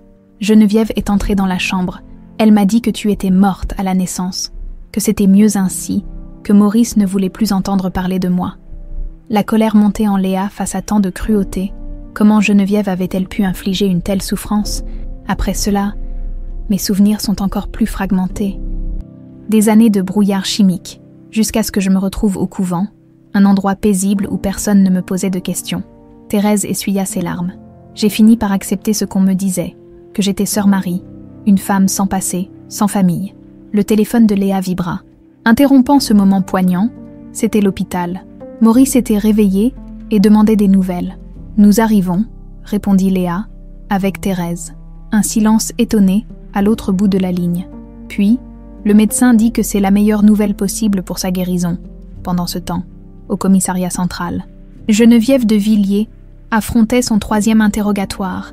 Imperturbable, glaciale, elle maintenait sa version des faits. Le coup était parti accidentellement, alors qu'elle tentait de se défendre face aux accusations délirantes de son frère. « Mademoiselle de Villiers », insista le commissaire Renard, un homme corpulent aux yeux perçants. « Nous avons récupéré les documents du détective Delcourt. Nous savons tout concernant votre implication dans la disparition de Thérèse de Villiers en 1993. Ces documents sont des faux, » répliqua Geneviève avec un calme déconcertant. « Cette fille, Léa Mercier, veut s'approprier la fortune des de Villiers en inventant une filiation imaginaire avec mon frère. Et le test ADN qui confirme cette filiation, facilement falsifiable. » Geneviève eut un sourire méprisant. « Cette fille a séduit mon frère, comme Thérèse avant elle. Maurice a toujours été faible face aux jolies manipulatrices. » Le commissaire poussa vers elle une nouvelle feuille. « Et ce relevé bancaire, un virement de 100 000 francs de votre compte personnel vers celui du docteur Philippe Blanc, le 14 octobre 1993, la veille de la disparition de votre belle-sœur. Pour la première fois, Geneviève parut déstabilisée. Des honoraires médicaux pour une consultation. Une consultation à 100 000 francs. En 1993, impressionnant, le commissaire consulta ses notes et ses 3 autres virements, chaque année à la même date pendant 3 ans. Je n'ai pas à me justifier sur la gestion de mes finances personnelles. La porte de la salle d'interrogatoire s'ouvrit sur un jeune officier qui murmura quelque chose à l'oreille du commissaire. Celui-ci hocha la tête, puis fixa Geneviève avec un sourire satisfait. Nous venons de recevoir un appel du couvent Saint-Joseph d'Avignon. Il semblerait que Thérèse de Villiers, que vous pensiez définitivement neutraliser, soit en route pour Paris, avec sa fille. Le masque impassible de Geneviève se fissura. Une pâleur mortelle envahit son visage. Impossible, murmura-t-elle. Oh, très possible. Et elle semble avoir retrouvé la mémoire. Le commissaire se pencha vers elle. Il est temps de dire la vérité, mademoiselle de Villiers, avant que la situation n'empire pour vous. À l'hôpital, Léa guidait Thérèse à travers les couloirs aseptisés. Serrant sa main pour lui donner courage, devant la chambre de Maurice, Thérèse s'arrêta brusquement, paralysée par l'émotion. Et s'il ne me reconnaît pas, si je ne suis plus celle qu'il a aimée, Léa sourit tendrement. Il vous a cherché pendant 30 ans, il n'a jamais cessé de vous aimer, prenant une profonde inspiration. Thérèse poussa la porte. Maurice était assis dans son lit, pâle mais alerte. Quand il leva les yeux et vit Thérèse, le temps sembla s'arrêter. Tous les mots qu'il avait préparés s'évanouirent. « Thérèse », murmura-t-il simplement, sa voix brisée par l'émotion. Elle s'approcha lentement, presque timidement. 30 années les séparaient. 30 années de souffrance, de mensonges, d'absence. Et pourtant, quand leurs regards se croisèrent, ces années semblèrent se dissoudre comme neige au soleil. « Maurice », répondit-elle, les larmes aux yeux, « je suis tellement désolée. »« Non », l'interrompit-il en tendant la main vers elle. « Tu n'as rien à te reprocher. C'est moi qui n'ai pas su te protéger. » Thérèse prit sa main et la porta à ses lèvres. Un geste si simple, si familier, comme s'il s'était quitté hier. Léa recula discrètement vers la porte, leur laissant ce moment d'intimité retrouvé. « Notre fille, » dit Maurice en regardant Léa avec fierté, « elle te ressemble tellement. Elle a tes yeux aussi, » sourit Thérèse à travers ses larmes. « Ta détermination, ta force. » Maurice fit signe à Léa de s'approcher. Pour la première fois de sa vie, elle se retrouvait entre ses 2 parents biologiques, cette famille dont elle avait été si brutalement arrachée avant même de la connaître. « Je ne sais pas par où commencer, » avoua Maurice. « Il y a tant à dire, tant à réparer. Nous avons le temps maintenant, » le rassura Thérèse en caressant sa joue avec tendresse. Leur moment fut interrompu par l'arrivée du docteur Lavigne, le chirurgien qui avait opéré Maurice. « Je vois que vous avez de la visite, » sourit-il. « C'est excellent pour votre rétablissement, mais je dois vous examiner et changer votre pansement. » Thérèse et Léa s'apprêtaient à sortir quand le téléphone de Léa sonna à nouveau. C'était le commissaire Renard. « Mademoiselle Mercier, j'ai des nouvelles importantes concernant votre affaire. » Léa écouta attentivement. Son visage s'assombrissant progressivement. « Que se passe-t-il » demanda Thérèse, après qu'elle eut raccroché. « Geneviève » répondit Léa, la voix tendue. « Elle a reçu un appel mystérieux pendant sa garde à vue. Juste après, elle a demandé à parler à son avocat en privé. Et maintenant, elle s'est rétractée. Elle nie tout en bloc et accuse quelqu'un d'autre. « Qui » s'inquiéta Maurice, qui avait entendu la conversation. « Le docteur Blanc. Elle prétend qu'il l'a manipulé, qu'il était obsédé par Thérèse et voulait l'éloigner de vous. Selon elle, c'est lui qui aurait tout orchestré. »« C'est absurde » protesta Thérèse. Ce médecin était entièrement sous son contrôle. « Le problème, » poursuivit Léa, « c'est que le commissaire vient d'apprendre que le docteur Blanc a quitté précipitamment la Suisse hier, dès qu'il a su que Delcourt enquêtait sur lui. Personne ne sait où il se trouve. » Un silence pesant s'installa dans la chambre. Maurice tenta de se redresser malgré sa douleur. « Elle essaie de gagner du temps, » dit-il gravement. « Si Blanc disparaît ou meurt mystérieusement, ce sera sa parole contre celle d'un fantôme. » « Le commissaire pense la même chose, » confirma Léa. « Il a lancé un mandat d'arrêt international contre Blanc. »« Mais c'est peut-être déjà trop tard, » compléta Thérèse, frissonnant à l'idée que Geneviève puisse encore manipuler les événements depuis sa cellule. « Je dois retourner au château, » décida soudain Léa. « Les documents de Delcourt mentionnent d'autres preuves cachées quelque part dans la propriété. Si nous les trouvons avant que les complices de Geneviève ne les détruisent, c'est trop dangereux, » protesta Maurice. Geneviève pourrait avoir donné des ordres, mais Léa était déterminée. « C'est notre seule chance d'avoir des preuves irréfutables. Je serai prudente, je vous le promets. » Thérèse serra la main de sa fille. « Je viens avec toi. »« Non, » répondit fermement Léa. « Tu dois rester avec Père. Vous avez 30 ans à rattraper, et il a besoin de toi pour guérir. » Après de longues discussions et la promesse de rester en contact permanent, Maurice et Thérèse acceptèrent à contre-cœur le plan de Léa avant qu'elle ne parte. Maurice lui remit une clé ancienne. « Le bureau de mon père, dans l'aile et du château. Personne n'y entre jamais. Si Geneviève a caché quelque chose, ce serait un endroit idéal. » Léa embrassa ses parents et se dirigea vers la sortie, déterminée, mais anxieuse. Elle ne savait pas encore que la course contre la montre qui l'attendait serait encore plus dangereuse que prévu. Car au même moment, dans une cellule du commissariat, Geneviève raccrochait le téléphone, après avoir murmuré un ordre bref à son interlocuteur inconnu: « Nettoyez tout et occupez-vous de la fille, si elle se met en travers de notre chemin. » La nuit tombait sur le château des De Villiers, lorsque Léa franchit le grand portail. L'imposante demeure se découpait en ombres chinoises sur le ciel crépusculaire, ses tourelles pointant vers les premières étoiles comme des doigts accusateurs. Un frisson parcourut l'échine de la jeune femme. Ce lieu qui l'avait tant impressionné lors de son arrivée quelques semaines plus tôt lui semblait maintenant chargé d'une menace sourde. Le commissaire Renard avait insisté pour qu'elle soit accompagnée d'un agent, mais Léa avait refusé. Une présence policière risquait d'alerter d'éventuels complices de Geneviève. Elle avait cependant promis d'appeler toutes les heures pour confirmer que tout allait bien en approchant de l'entrée de service. Léa remarqua que les lumières étaient allumées dans plusieurs pièces. Le personnel était-il encore présent malgré les événements? Elle se faufila silencieusement jusqu'à la porte de la cuisine et l'entr'ouvrit doucement. Madame Pelletier était là, préparant ce qui semblait être un plateau repas. La gouvernante sursauta en voyant Léa. « Mon Dieu, vous m'avez fait peur », s'exclama-t-elle en portant une main à son cœur. « Que faites-vous ici, mademoiselle ? » « Je suis venue chercher quelque chose d'important », répondit Léa, hésitant à révéler ses véritables intentions. Le regard de Madame Pelletier s'adoucit étrangement. « Vous êtes au courant pour monsieur. Cette horrible affaire, » elle secoua la tête, « qui aurait cru mademoiselle Geneviève capable d'une telle chose. Vous êtes seule ici ?» S'enquit Léa, scrutant les alentours. « Presque. La plupart du personnel est parti après l'incident. Il ne reste que moi, Bernard le jardinier, et monsieur Henri. Monsieur Henri, le secrétaire particulier de mademoiselle Geneviève. Il est arrivé de Paris ce matin, apparemment pour gérer les affaires courantes, en l'absence des maîtres. » La gouvernante baissa la voix. « Un homme désagréable. Si vous voulez mon avis, il s'est installé dans le bureau de mademoiselle et fouille dans ses dossiers depuis des heures. » Le cœur de Léa s'accéléra. Si ce Henri était un allié de Geneviève, il cherchait probablement à faire disparaître des preuves compromettantes. Où est-il maintenant? Dans l'aile est, je crois. Je lui prépare justement un repas qu'il a exigé malgré l'heure tardive. Madame Pelletier hésita, puis ajouta d'un ton conspiratoire. « Est-ce vrai ce qu'on raconte, que vous seriez la fille de monsieur et de madame Thérèse ?» Léa fut prise au dépourvu par cette question directe. « Comment avez-vous appris cela? Les nouvelles vont vite. Bernard a un cousin gendarme. » La gouvernante l'examina attentivement. « Maintenant que j'y pense, vous avez les yeux de madame Thérèse.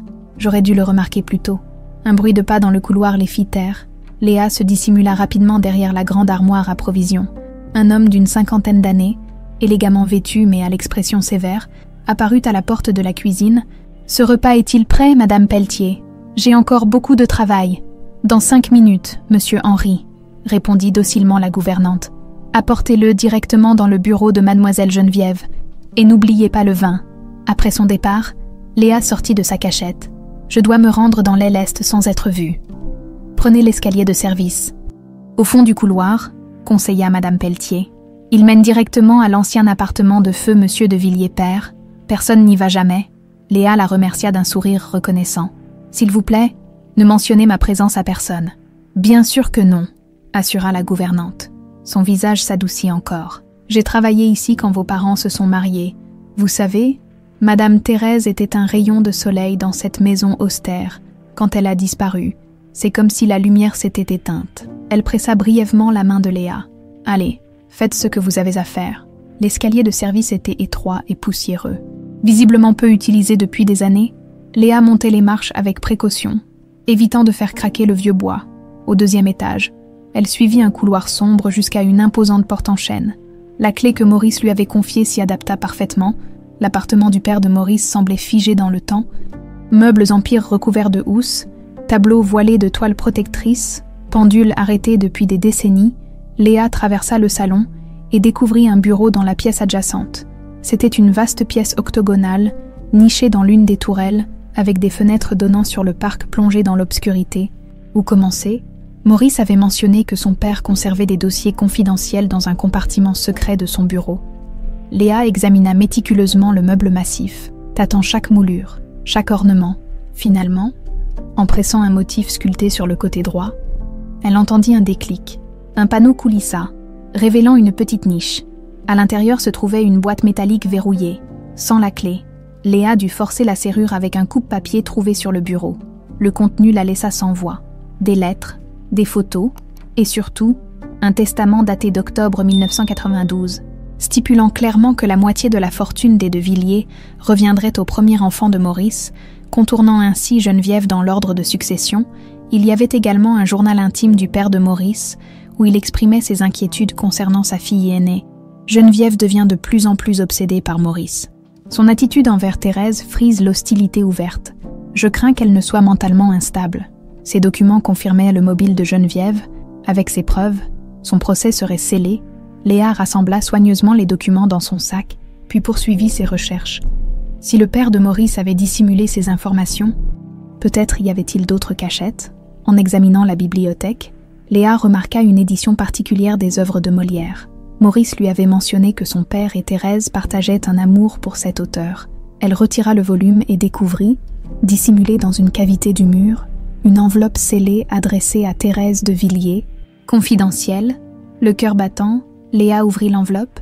Elle contenait une lettre du père de Maurice, datée de septembre 1993, un mois avant la disparition de Thérèse. « Ma chère Thérèse, je dois vous mettre en garde contre un danger que je n'ai que trop tardé à reconnaître. Geneviève a consulté plusieurs médecins ces dernières années, dont le docteur Blanc, spécialiste des troubles psychiatriques. Son obsession pour son frère a pris un tour dangereux qui m'inquiète, surtout depuis l'annonce de votre grossesse. Je vous recommande la plus grande prudence. N'acceptez rien de sa part, nourriture, boissons ou médicaments. J'ai pris des dispositions pour la faire interner après la naissance de votre enfant, pour sa propre sécurité et celle de notre famille, avec toute mon affection. Georges de Villiers. » Thérèse n'avait jamais reçu cet avertissement. Le père de Maurice était décédé d'une crise cardiaque 2 semaines après avoir écrit cette lettre. Et avant d'avoir pu mettre en œuvre son plan concernant Geneviève, un bruit de pas dans le salon adjacent interrompit les réflexions de Léa. Quelqu'un venait d'entrer dans l'appartement. Elle éteignit rapidement la lampe de bureau et se cacha derrière une lourde tenture, retenant sa respiration. La porte du bureau s'ouvrit sur l'homme qu'elle avait aperçu plus tôt. Henri, le secrétaire de Geneviève, il balaya la pièce du regard, puis s'avança directement vers le bureau, comme s'il savait exactement ce qu'il cherchait.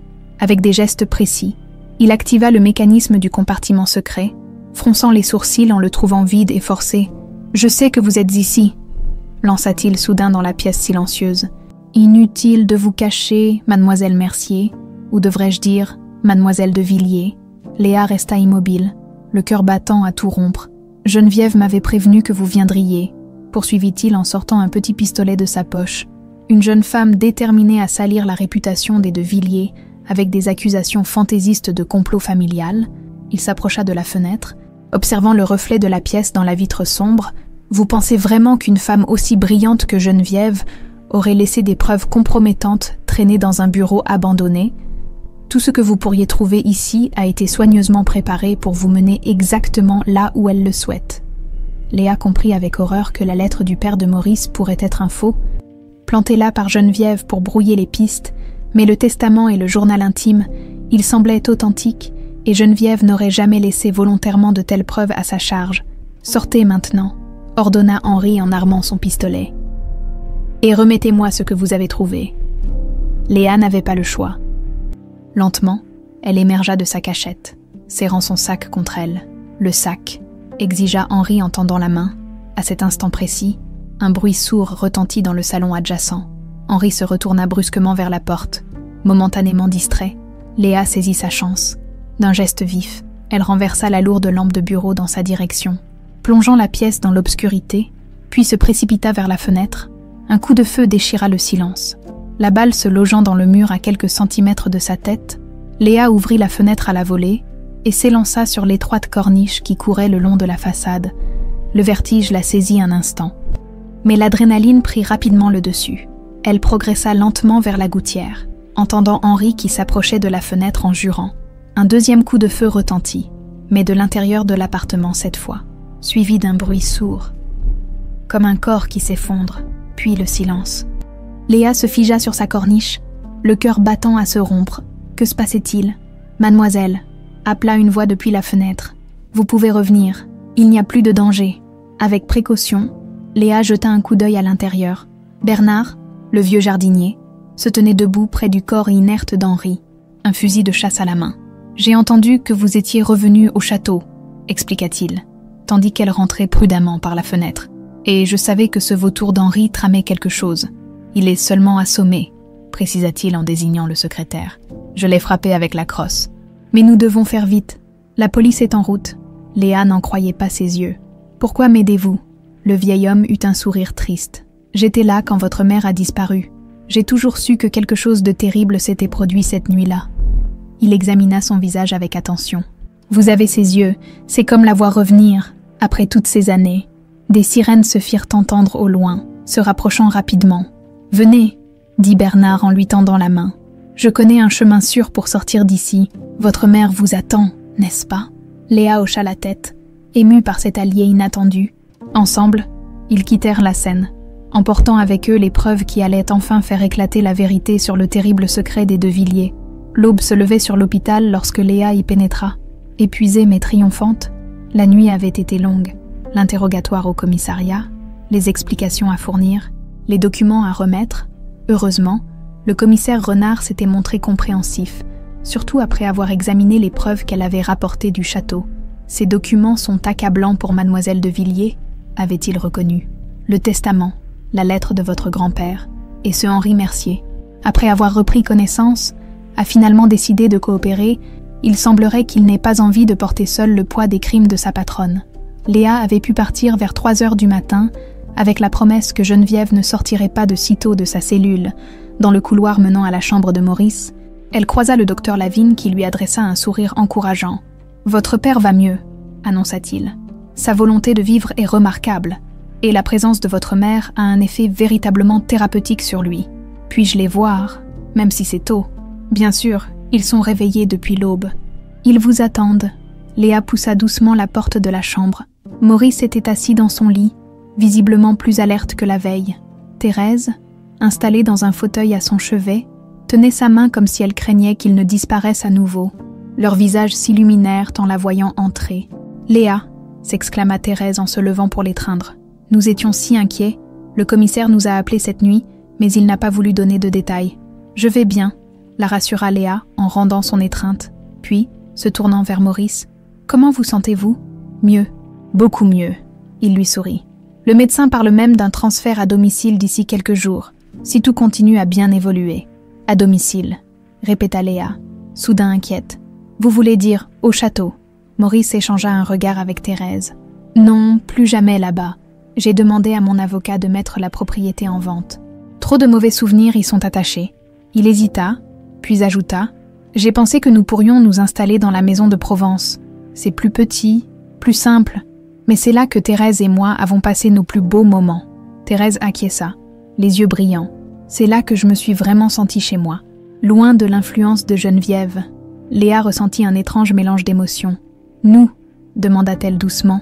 Maurice et Thérèse échangèrent un nouveau regard, puis Thérèse prit la parole, hésitante. « Nous espérions, si tu le souhaites, que tu viennes avec nous, pour que nous puissions apprendre à nous connaître, rattraper un peu du temps perdu, » elle ajouta rapidement. « Sans obligation, bien sûr, tu as ta vie, nous le comprenons. » Léa resta silencieuse un moment. Toute sa vie, elle s'était sentie comme une pièce rapportée, même au sein de la famille Mercier qu'il avait pourtant aimée de son mieux. À présent, elle avait retrouvé ses véritables parents, mais ils étaient encore des étrangers liés à elle par le sang, et une histoire tragique, mais des étrangers tout de même. « J'aimerais beaucoup », dit-elle finalement, au moins pour un temps. Le soulagement et la joie sur leur visage valaient toutes les hésitations du monde. « Raconte-nous », demanda Maurice en lui désignant la chaise libre près du lit, « comment s'est passée ta visite au château ? Le commissaire a mentionné un incident avec le secrétaire de Geneviève. » Léa leur narra sa découverte des documents compromettants, sa confrontation avec Henri et l'intervention providentielle de Bernard le jardinier. « Ce brave Bernard, » sourit Maurice, « il a toujours été loyal à la famille, à la vraie famille, pas à l'image que Geneviève voulait en donner. Les documents que tu as trouvés sont déterminants, » ajouta Thérèse. « Le commissaire nous a dit que Geneviève a finalement avoué une partie de ses crimes. Après avoir été confrontée à ces preuves, elle maintient toujours que le docteur Blanc était le véritable instigateur, mais personne ne la croit. Et le docteur Blanc, sans qui Léa, a-t-on des nouvelles ? Interpellé ce matin à la frontière italienne, annonça Maurice avec satisfaction. Apparemment, il n'avait pas prévu que Geneviève le sacrifierait pour tenter de se sauver. Il est furieux et prêt à tout révéler en échange d'une peine réduite. Un silence confortable s'installa entre eux. Pour la première fois depuis des jours, la menace qui pesait sur eux semblait s'être dissipée. Il restait encore beaucoup à faire. Un procès à affronter, des dépositions à faire, une vie à reconstruire. Mais l'essentiel était accompli. La vérité avait éclaté au grand jour. « Il y a quelque chose que je voulais te demander », dit soudain Thérèse à Léa. « Quand tu étais petite, est-ce qu'on te chantait parfois une berceuse, une mélodie particulière ?» Léa réfléchit. « Marthe, ma mère adoptive, me chantait toujours la même chanson pour m'endormir. Elle disait que c'était la seule qui calmait mes pleurs quand j'étais bébé. Te souviens-tu de l'air ?» demanda Thérèse, une étrange lueur dans les yeux. « Je crois. » Léa hésita, puis fredonna doucement une mélodie simple et poignante. Les yeux de Thérèse s'emplirent de larmes. « C'était notre chanson, » murmura-t-elle. « Je la chantais chaque soir en caressant mon ventre quand tu étais encore. » Sa voix se brisa. « Marthe m'a dit que sa sœur, celle qui travaillait à la clinique et qui m'a sauvée, lui avait appris cette chanson, » expliqua Léa. « Elle disait que c'était la seule chose qui me rattachait à ma vraie mère, Marie Lambert, » acquiesça Thérèse. « Je me souviens d'elle maintenant, une jeune infirmière aux yeux doux, la seule qui me traitait avec gentillesse pendant ma captivité. Elle me laissait parfois chanter pour toi, avant que... » Elle ne put terminer sa phrase. Maurice prit sa main et la serra fort. « Elle t'a sauvée, » dit-il à Léa. « Elle a risqué sa vie pour te sortir de là. Je voudrais la retrouver, » décida Léa, « pour la remercier. Le commissaire pense qu'elle vit toujours dans la région de Lyon, » indiqua Maurice. « Quand tout cela sera terminé, nous la chercherons ensemble. » Thérèse s'approcha soudain de Léa et, d'un geste hésitant, presque timide, caressa ses cheveux. Pendant toutes ces années au couvent, j'avais ces moments, des flashs où je me voyais berçant un bébé. Je croyais que c'était des hallucinations, des rêves impossibles. Sa voix se brisa à nouveau. Mais c'étaient des souvenirs, les seuls moments où j'ai pu te tenir dans mes bras. Émue, Léa prit la main de sa mère et la porta à sa joue, un geste simple, mais qui semblait combler 3 décennies d'absence. « Chante-la » demanda-t-elle doucement. « Cette berceuse, je voudrais l'entendre de ta voix. » Thérèse hésita, puis commença à chanter d'une voix légèrement tremblante mais encore belle. Une mélodie douce, presque mélancolique, qui parlait d'étoiles veillant sur un enfant endormi, d'un amour plus fort que la distance et le temps. Léa ferma les yeux, laissant la chanson l'envelopper. Quelque part au fond d'elle, une mémoire enfouie s'éveillait, celle d'une toute petite fille qui, pendant quelques instants précieux, avait connu la chaleur des bras de sa mère et le son de sa voix, avant d'en être arrachée. Quand Thérèse termina la chanson, un silence ému emplit la chambre. Maurice observait ces 2 femmes, le cœur gonflé d'un bonheur qu'il n'aurait jamais cru possible quelques jours plus tôt. « Nous y arriverons, » dit-il doucement. « Nous apprendrons à être une famille. Nous le sommes déjà, » répondit Thérèse en prenant sa main et celle de Léa, les unissant dans la sienne. Malgré tout ce qu'elle a fait, Geneviève n'a pas réussi à détruire ça. Dehors, le soleil inondait maintenant la ville. Dispersant les dernières ombres de la nuit, une nouvelle journée commençait. La première du reste de leur vie retrouvée.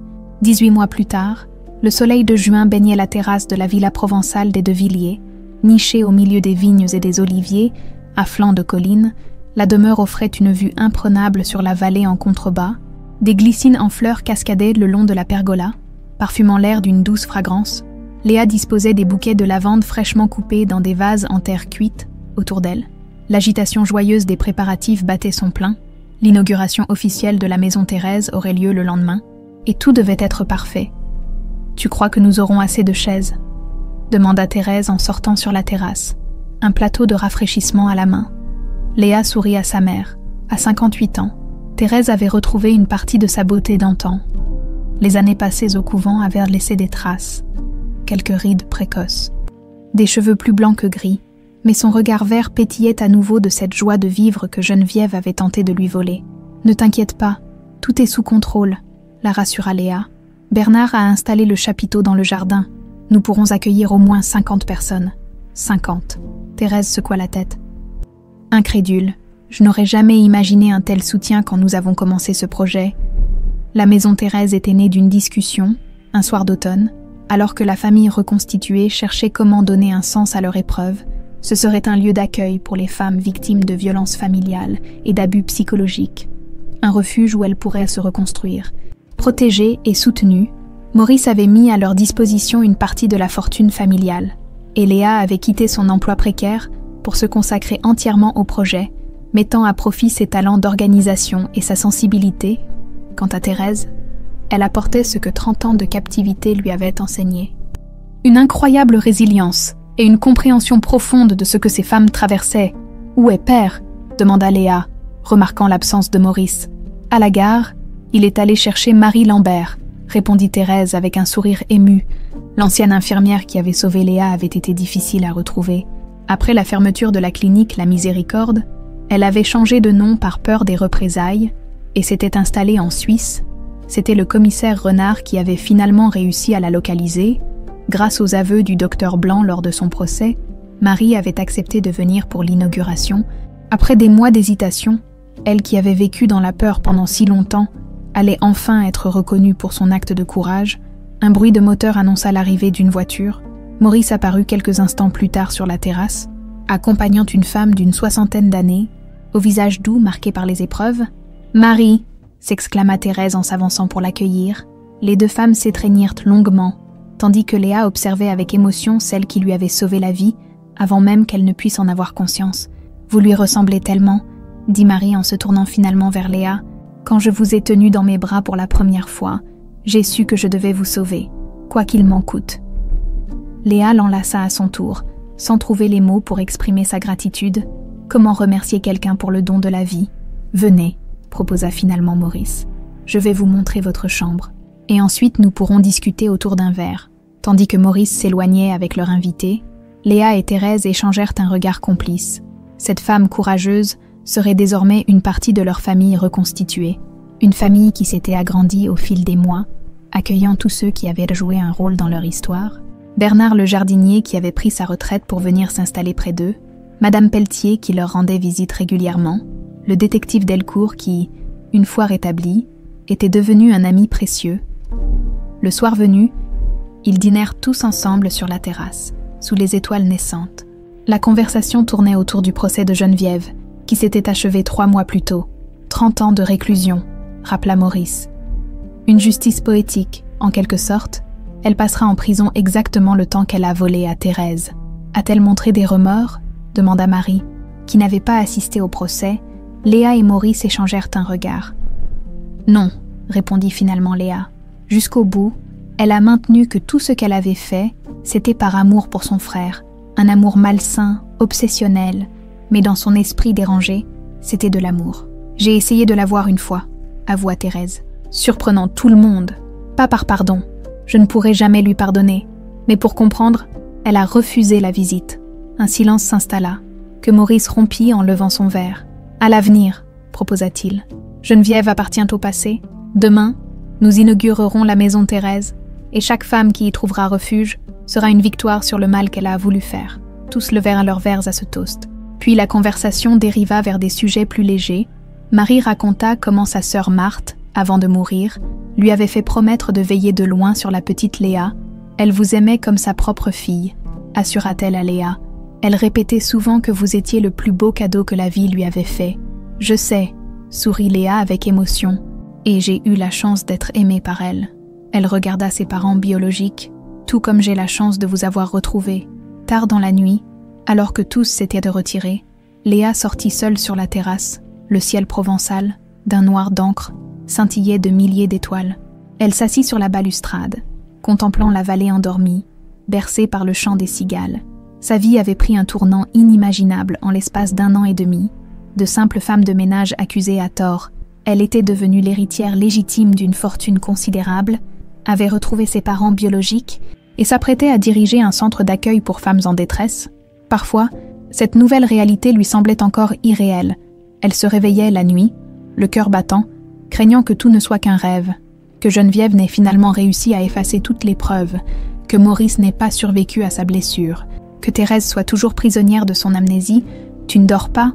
La voix douce de Maurice la fit sursauter légèrement. Son père s'approcha, s'appuyant sur sa canne, séquelle permanente de la balle tirée par Geneviève. « Je réfléchissais, » répondit Léa en lui faisant une place. « À demain, à tout. À rien, à la vie qui peut basculer en un instant. » Maurice contempla à son tour les étoiles. Sais-tu ce qui m'a maintenue en vie pendant toutes ces années? L'espoir, même infime, même irrationnel parfois. Je n'ai jamais vraiment cru que Thérèse m'avait abandonnée. Quelque part en moi, je savais qu'un jour, la vérité éclaterait. Et maintenant, demanda Léa, maintenant, je suis l'homme le plus chanceux du monde. Il lui sourit avec tendresse. J'ai retrouvé ma femme, découvert ma fille. Je n'ai plus besoin d'espérer. Je vis enfin. Léa appuya sa tête contre l'épaule de son père. Ce simple geste d'affection, qu'elle n'aurait jamais osé quelques mois plus tôt, lui venait maintenant naturellement. Ils avaient appris à être père et fille, pas à pas, avec patience et délicatesse. « J'ai quelque chose pour toi », dit Maurice en sortant un petit écrin de sa poche. J'attendais le bon moment. À l'intérieur se trouvait l'anneau de diamant qui avait déclenché toute l'affaire, celui dont le vol supposé avait conduit au renvoi de Léa. « C'est un héritage familial », expliqua Maurice. « Il devait revenir à ma première fille. Te voilà. » Léa contempla le bijou, émue mais hésitante. « Je ne sais pas si je peux accepter. Il représente tant d'histoires. » « Exactement notre histoire, avec ses parts d'ombre et de lumière. » Il referma doucement sa main sur l'écrin. « Réfléchis-y, il t'appartient, que tu décides de le porter ou non. » Ils restèrent ainsi un moment, savourant la paix de la nuit provençale. Puis, du coin de l'œil, Léa aperçut une silhouette à la porte-fenêtre. Thérèse les observait avec un sourire tendre. « Venez nous rejoindre », l'invita Léa. Thérèse s'avança et se glissa naturellement entre eux, complétant le tableau familial. Maurice passa un bras autour de ses épaules, tandis que Léa lui prenait la main. « Demain sera un grand jour », murmura Thérèse, « le début d'une nouvelle aventure. Pour nous tous », acquiesça Maurice. Et tandis qu'ils contemplaient ensemble le ciel étoilé, Léa réalisa que la vraie richesse des deux Villiers n'avait jamais été dans leur fortune ou leur château. Elle était là, dans ce lien que 30 ans de séparation n'avaient pas réussi à briser, dans cet amour que même la plus terrible des machinations n'avait pu détruire, car ce qui avait commencé par une accusation injuste s'achevait par une renaissance que la vie avait tenté d'empêcher, mais que le destin avait insisté à accomplir.